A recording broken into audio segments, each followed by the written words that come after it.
हर हर महादेव मित्रों, आध्यात्मिक ज्ञान यात्रा में आपका स्वागत है। क्यों महर्षि नारद जी ने श्री हरि विष्णु को श्राप दिया, जिस श्राप के कारण श्री हरि विष्णु जी को धरती पर मनुष्य रूप में जन्म लेना पड़ा।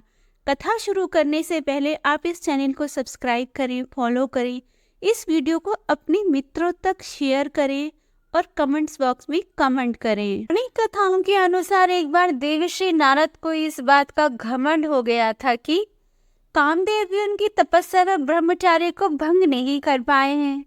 देवर्षि नारद ने यह बात भगवान शंकर को बताई, लेकिन महादेव ने कहा इस बात को भगवान विष्णु के सामने इतने अभिमान के साथ नहीं कहना। शिव के मना करने के बाद भी नारद मुनि ने यह बात भगवान विष्णु को बताई। तब भगवान श्री हरि समझ गए कि नारद मुनि के मन में अहंकार आ गया है। इसे खत्म करने के लिए भगवान विष्णु ने योजना बनाई। नारद मुनि भगवान विष्णु को प्रणाम कर आगे बढ़ गए। रास्ते में नारद मुनि को एक सुंदर भवन दिखाई दिया। वहां की राजकुमारी के स्वयंवर का आयोजन हो रहा था।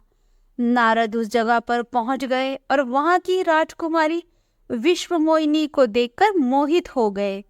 भगवान विष्णु की माया के कारण ये सब हो रहा था। राजकुमारी का सुंदर रूप नारद मुनि के तप को भंग कर चुका था, जिस कारण उन्होंने इस स्वयंवर में हिस्सा लेने का मन बना लिया।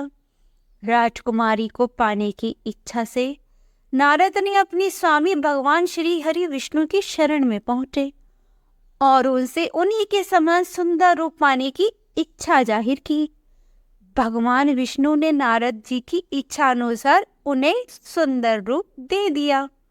नारद नहीं जानते थे भगवान विष्णु का एक वानर रूप भी है।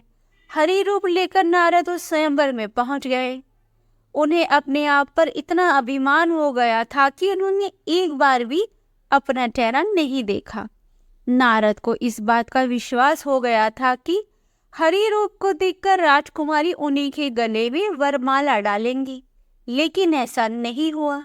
राजकुमारी ने उन्हें छोड़कर भगवान श्री हरि विष्णु के गले में वरमाला डाल दी। नारद के रूप को देखकर जब उनकी हंसी उड़ाई गई तो उन्होंने सरोवर में जाकर अपना चेहरा देखा और उन्हें भगवान विष्णु पर क्रोध आया। क्रोधवश में आकर नारद जी ने भगवान विष्णु को श्राप दिया और कहा, जैसे मैं स्त्री के लिए धरती पर व्याकुल था, वैसे ही आप भी मनुष्य रूप में जन्म लेकर स्त्री के वियोग में व्याकुल होकर धरती पर भटकेंगे और उस समय आपकी वानर ही सहायता करेंगे। लेकिन जब भगवान की माया का प्रभाव हटा, तब नारद जी को अपनी गलती का एहसास हुआ और उन्होंने भगवान से तुरंत क्षमा मांगी। माना जाता है कि नारद के दोनों ही श्राप फलीभूत हुए। भगवान विष्णु को राम के रूप में पृथ्वी पर अवतार लेना पड़ा और माता सीता का वियोग भी सहना पड़ा और वानरों की सहायता भी लेनी पड़ी। हर हर महादेव मित्रों।